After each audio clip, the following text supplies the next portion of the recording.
उत्तर प्रदेश के 18 अटल आवासीय विद्यालयों में 385 टीजीटी व पीजीटी के कुल रिक्त पदों के विज्ञापन जारी किया गया है। इस विज्ञापन के लिए आप आवेदन कैसे कर सकते हैं, कौन कौन पात्र होगा, पूरा डिटेल में बताएंगे। सैलरी आपकी पीजीटी के पदों के लिए 65,000 रुपये प्रति मंथ है और टीजीटी के लिए 62,000 रुपये सैलरी है। इसके बारे में पूरा डिटेल से बताएंगे। ये पीडीएफ हमारे Telegram channel Prayagraj education official पर आपको मिल जाएगा।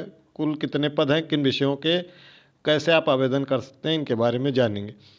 उत्तर प्रदेश के समस्त राजस्व मंडलों में एक एक जनपद में 18 अटल आवासीय विद्यालयों का संचालन किया जा रहा है। नए शैक्षणिक सत्र 2026-27 में विभिन्न अटल आवासीय विद्यालयों में हिंदी विषय पीजीटी के 5 पद, अंग्रेजी विषय पीजीटी के 9 पद, गणित पीजीटी 15 पद, जीव विज्ञान पीजीटी 9 पद, फिजिक्स का 8 पद, रसायन विज्ञान 13 पद, इतिहास के 11 पद, अर्थशास्त्र के 13 पद, भूगोल के 1 पद, व समाजशास्त्र पीजीटी में 18 पद, बिजनेस स्टडीज पीजीटी में 18 पद, अकाउंटेंसी पीजीटी 18 पद, पॉलिटिकल साइंस 18 पद, हिंदी के 45 पद, गणित विषय के टीजीटी में हिंदी टीजीटी में 45 पद हैं, गणित टीजीटी में 25 पद हैं, अंग्रेजी विषय में टीजीटी में 47 पद हैं, विज्ञान विषय टीजीटी में 30 पद हैं, सामाजिक विज्ञान में 44 पद हैं, संस्कृत विषय टीजीटी में 23 पद हैं, संगीत विषय टीजीटी में 5 पद हैं,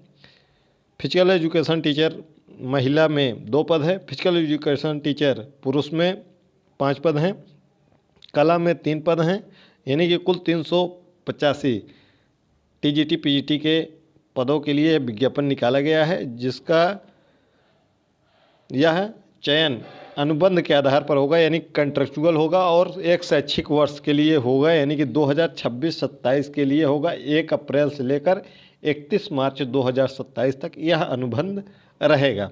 इसके लिए क्या योग्यता है? तो इसके लिए योग्यता है कि आप टीजीटी पीजीटी के रूप में कार्य करने हैं तो जवाहर नवोदय विद्यालय यानी कि एनवीएस, सैनिक स्कूल, केंद्रीय विद्यालय यानी केवीएस, माध्यमिक शिक्षा परिषद के अध्यापक पद से सेवानिवृत्त ऐसे व्यक्ति जिनकी आयु 31 मार्च 2026 को 65 वर्ष से अधिक न हो, वह आवेदन कर सकते हैं। साथ ही उपरोक्त विद्यालयों में कार्यरत ऐसे शिक्षक जिनकी आयु दिनांक 31 मार्च को 65 वर्ष से अधिक न हो और 31 मार्च को रिटायर्ड हो रहे हैं, यानी सेवानिवृत्त हो रहे हैं, वे भी आवेदन कर सकते हैं। ठीक है, यानी कि कुल मिला के यह बेरोजगारों के लिए भर्ती नहीं है।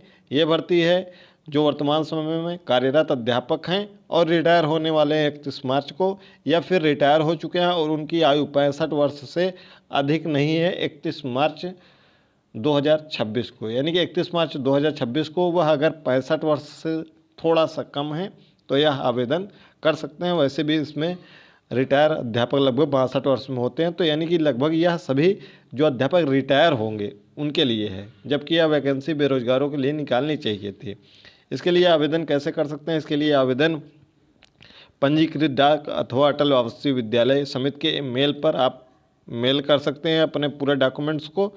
ठीक है, ये मेल है, या फिर यहाँ पर जो पता लिखा हुआ है यहाँ पर आप डाक द्वारा 18 मार्च 2026 तक इसको भेज सकते हैं। ठीक है, उसके बाद आवेदन पर विचार नहीं किया जाएगा। उक्त पदों पर आवेदन करने होते आवेदन फार्म, शर्तें, मानदेय एवं आवेदन की संपूर्ण प्रक्रिया की जानकारी उत्तर प्रदेश भवन एवं अन्य सन्निर्माण कल्याण कर्मकार कल्याण बोर्ड के पोर्टल www.upboc.in पर उपलब्ध है। ये फार्म है, देखिए यहाँ पर मानदेय दिया हुआ है कि यह मानदेय इसमें 65,000 रुपये अगर जो पीजीटी के लिए, तो इसकी पात्रता है कि नवोदय विद्यालय में या सैनिक स्कूल में या केंद्रीय विद्यालय में या माध्यमिक शिक्षा परिषद के सेवानिवृत्त अध्यापक या जो अभी रिटायर होने वाले हैं 31 मार्च को, और उनकी आयु 65 वर्ष से अधिक नहीं होनी चाहिए।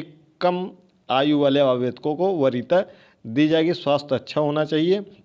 अगर उन्होंने पुरस्कार वगैरह शिक्षक पुरस्कार प्राप्त किया है तो उनको वरीयता दी जाएगी पीजीटी में। ठीक है, टीजीटी के लिए क्या है? टीजीटी के लिए भी सेम कंडीशन है 62,000 इसमें सैलरी है 1 महीने की। इसमें भी वही रिटायर होना चाहिए 31 मार्च को, 65 वर्ष से अधिक आयु नहीं होनी चाहिए, स्वास्थ्य अच्छी होनी चाहिए और अर्हता पुरस्कार प्राप्त को वरीयता दी जाएगी। ठीक है, ये पद दिए हुए कौन कौन से ये पद हैं, ये विषयवार दिए हुए हैं। जब यह वैकेंसी आगे भविष्य में 1-2 साल 3 साल में जब कभी परमानेंट वैकेंसी आएगी तो ये कुल वैकेंसी यही रहेंगी 385 कुल पद हैं 18 विद्यालयों में टीचिंग के। ठीक है, तो यहाँ पर पूरा लिखा हुआ है, बाकी आप देख सकते हैं। इसको आप 1 साल के लिए ये फार्म 18 मार्च तक भेज सकते हैं। ये फार्म है, इसको आप भर के और डाक द्वारा या मेल द्वारा भेज सकते हैं, जो भी आपको सुविधा लगे। ये टेलीग्राम चैनल प्रयागराज एजुकेशन पर आपको मिल जाएगा।